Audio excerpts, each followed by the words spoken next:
world careens towards doubling our population in the next generation, we don't have another planet. So to be able to use resources efficiently to feed more people and allowing the earth to renew itself is also critical. Welcome everyone to Conversations Beyond Travel, and today we are in Las Vegas with a very special guest, Stephen Ritz. He is a person difficult to describe. He is an entrepreneur, a teacher, educator, soon YouTube personality, and soon you're going to be probably a star after the documentary comes out. So like I said, it's difficult to describe who Stephen Ritz is, and I'll just let you do it yourself. I think you do it best. Well, thank you for that. Yeah, a lot of different hats, literally. I am certainly the founder of Green Bronx Machine.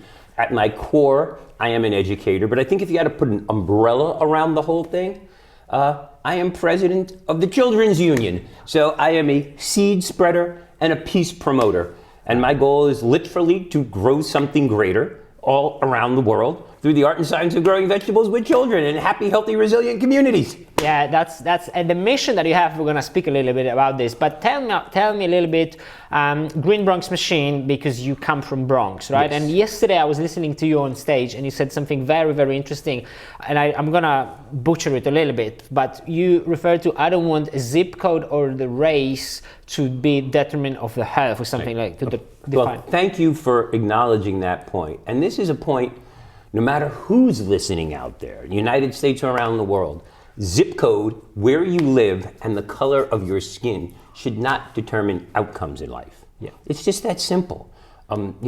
Everybody is entitled to some basic rights as human beings. Good food, clean air.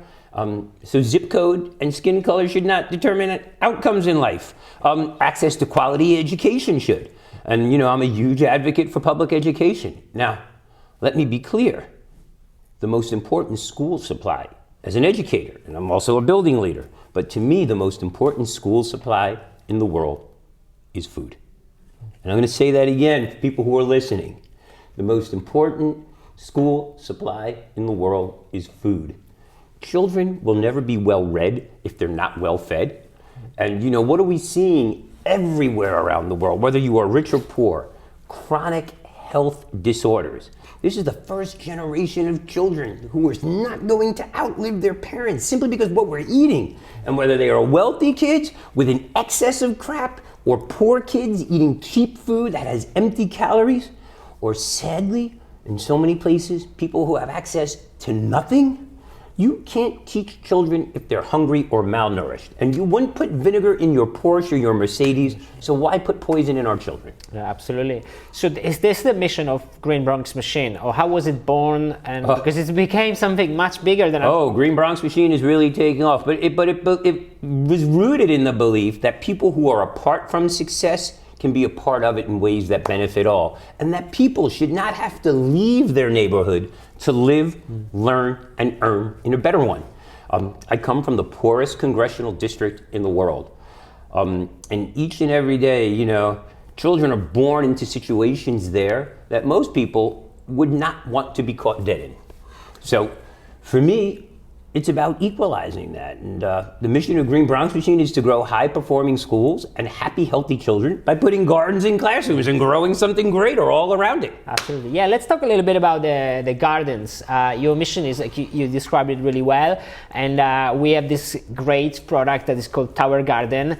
And why are you so passionate about Tower Garden? Why am I? So I had been doing gardening in schools for years, all kinds. I gave birth to the first edible classroom. So believe it or not, part of the story is I had a classroom that had all the walls were edible.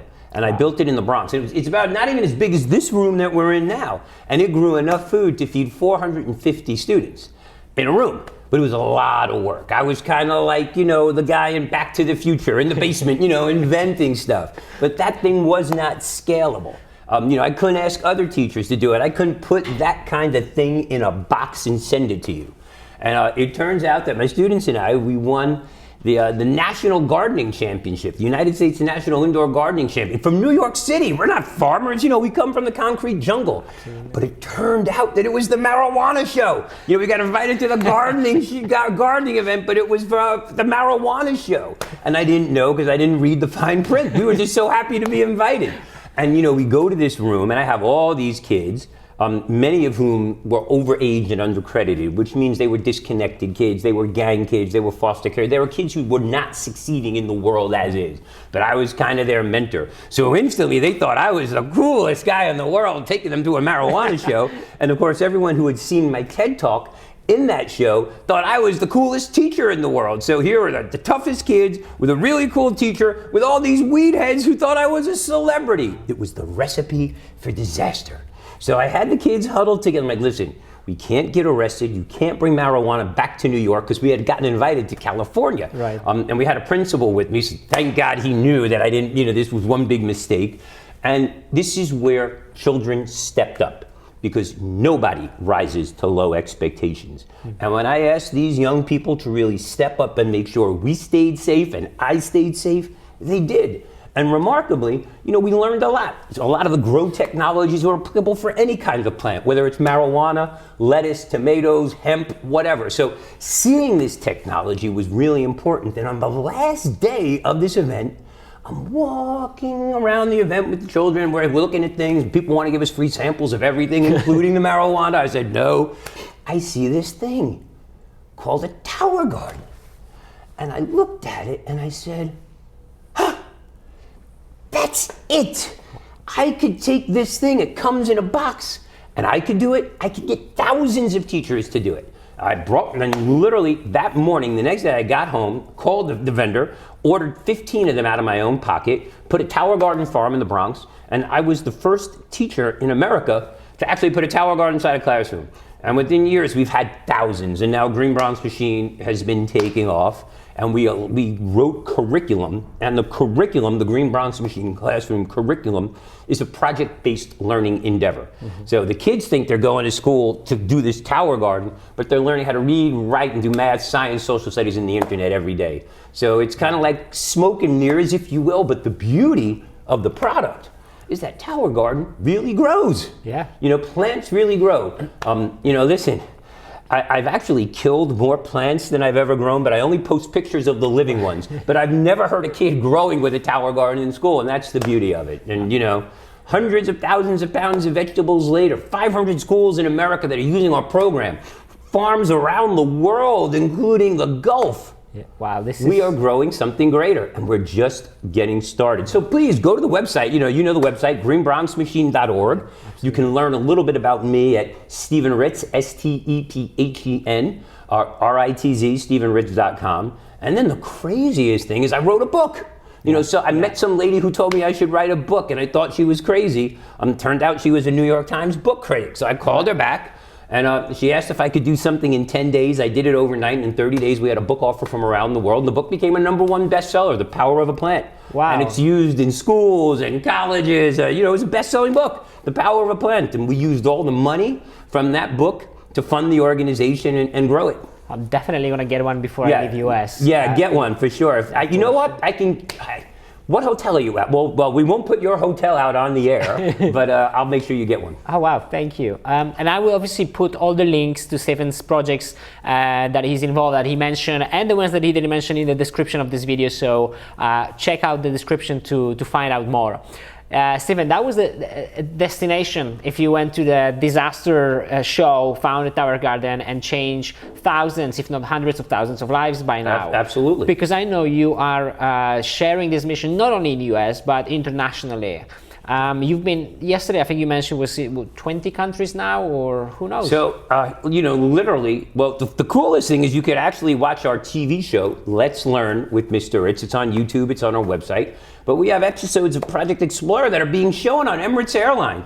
I'll never forget sitting in an airplane on Emirates Airline. I didn't have my cheese hat. and I kind of wake up, it's a 16-hour flight to Dubai, and I wake up and I look around and I see my kids on the TV. Wow. And I'm like, wow, at 37,000, my feet up in the sky. People were watching Green Bronx Machine. So I went to my luggage, put on my cheese hat, and I got an upgrade to business class, 1, 2, 3, on the airline seat. It was amazing. But yes, we do a lot of work in Dubai, Egypt, Bahrain, I've been all across South America. We're launching a new platform in England and Europe. I have a lot of wonderful connections in Italy, my friends at the Future Food Institute. We just sent a bunch of tower gardens to Poland, so we couldn't be more excited about the opportunity. And at the end of the day, no matter your race, no matter your creed, whether you're here in the United States, whether you're a Republican or a Democrat, I think we can all get behind healthy living and what's in the best interest for our children. Big time. And the ability to grow food indoors or outdoors, but indoors for me, in New York City, where supermarkets and a lot of stores are closed, using 90% less water and 90% less space has been absolutely game-changing. Yeah, so that's what actually got me so much passionate about Tower Garden, is the fact that it's such a efficient and self-sustainable in a almost way a device. Now we came from a different. You got introduced and inspired by helping kids. I am very inspired by trying to make a better world, live a better world, like help the earth. So that's the thing is that the Tower Garden actually helps both, right? It teaches, educates. Listen, you're growing way more food with way less water in way less space. And realize, I'm a big believer in soil farming too. I play for the planet. But by being able to grow indoors, you're giving soil the opportunity to replenish itself and restore itself. And that's very important as the world careens towards doubling our population. In the next generation, we don't have another planet. So to be able to use resources efficiently to feed more people and allowing the earth to renew itself is also critical. And then when you think, hyperfood, hyperlocal, hyperconnected, the ability to do this all around the world is creating very replicable models. So absolutely. What would be the sort of wildest project that you accomplished with the Tower Garden?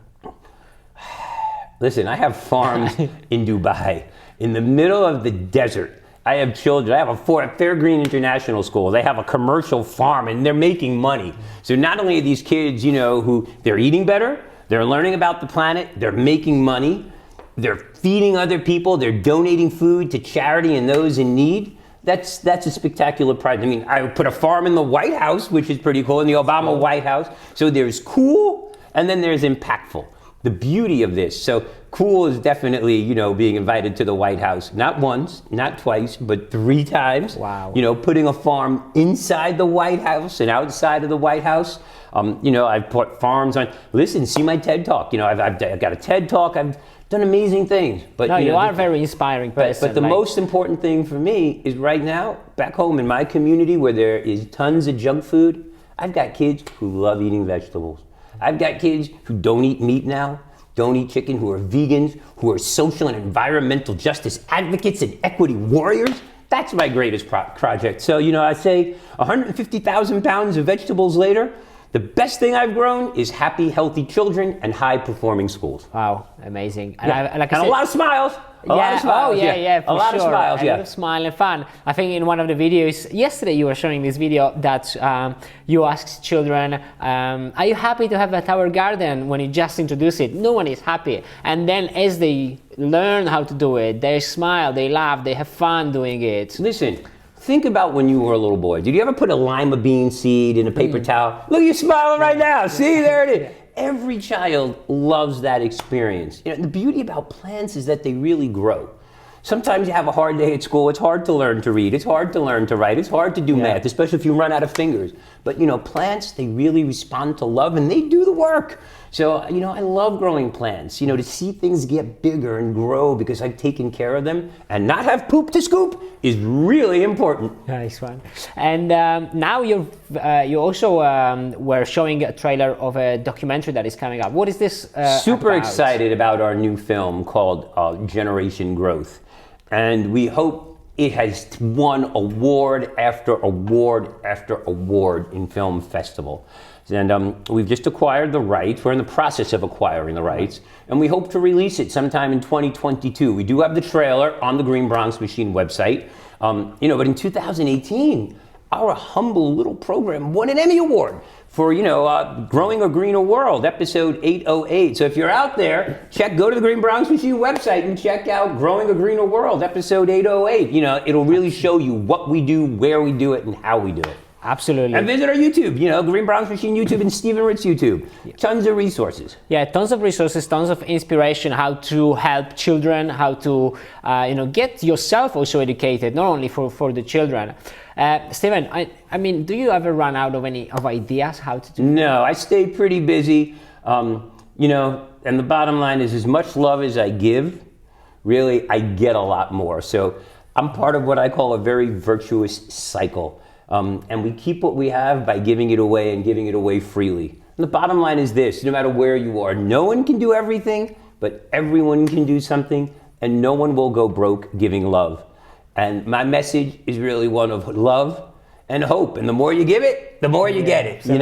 Kindness is the only thing that when you do it unto people, you get it back tenfold. So I'm constantly energized. I'm like the Energizer Bunny, and I'm just getting started. And I hope you join me in the mission. Absolutely. Please, guys, check out the links below. Check out Stephen's projects and get inspired. Do something good for your family or for the world or for community. Do something today that you and your future self will thank you for. Absolutely. Thank you. And I think this is the way to finish it. Yeah, man. Bam!